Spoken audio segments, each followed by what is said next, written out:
இந்தாங்க நேற்று போட்ட வத்தல் வடம்லாம் ரெடி ஆகிடுச்சு. 2 3 நாளாக பெட்டியே போடலைங்க. ஏன்னா வத்தல் வடம் ஸ்டாக் இல்லாமல் போட முடியல. போட்டு நம்ம பெட்டி போடுறதுக்கு எப்பயுமே பொறிச்சு சாப்பிட்டு பார்த்து தான் பெட்டி போடுறது. சூப்பராக இருக்கா என்னது? இந்த இடத்துல சாப்பிட்டு பாரு, சூப்பராக இருக்குது. அதே மாதிரி கில்லு வத்தலும் நல்லா பக்கடா மாதிரி சாப்பிட்ற மாதிரி அவ்வளோ சூப்பராக இருக்குது. எனக்கு எல்லாமே பள்ளியில் அழகாக இருக்குல்ல, அருமையாக இருக்குது.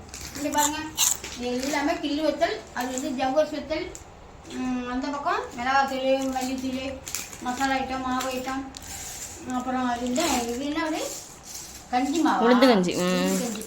மற்றபடி நம்மள்கிட்ட மசாலா ஐட்டம், மாவு ஐட்டம், அப்புறம் பலகாரங்கள் தான் இப்போ எடுத்து வச்சுருக்கோம். தஞ்சாவூர் மோர் மிளகாயுமே 2 3 நாளாகவே ஸ்டாக் இல்லாமல் தாங்க போடுறோம். ஆர்டர் வாங்கினவங்க அனைத்து பேருக்குமே இன்றைக்கி போட்டுருக்கோம். இதெல்லாம் எப்படி இருக்குன்னு சூப்பராக அப்பளம் மாதிரி இருக்குங்க. ஜவ்வரிசி வத்தலாம் அதே மாதிரி நீட்டு வச்சுலையும் பாருங்க, அப்படியே வாயில் போட்டால் தனியாக போகும். இந்த வத்தல் ஐட்டம், மசாலா ஐட்டம், மாவு ஐட்டம், அப்புறம் தஞ்சாவூர் மோர் மிளகாய் எல்லாமே யாருக்கெல்லாம் வேணுமோ மேலே உள்ள நம்பருக்கு வாட்ஸ்அப் பண்ணி வாங்கிக்கோங்க. இன்றைக்கி நம்ம வீட்டில் மத்தியானம் சாப்பாடு என்னென்னு பார்த்தீங்கன்னா சிக்கன் குழம்பு தாங்க வைக்க போகிறேன். பாய்.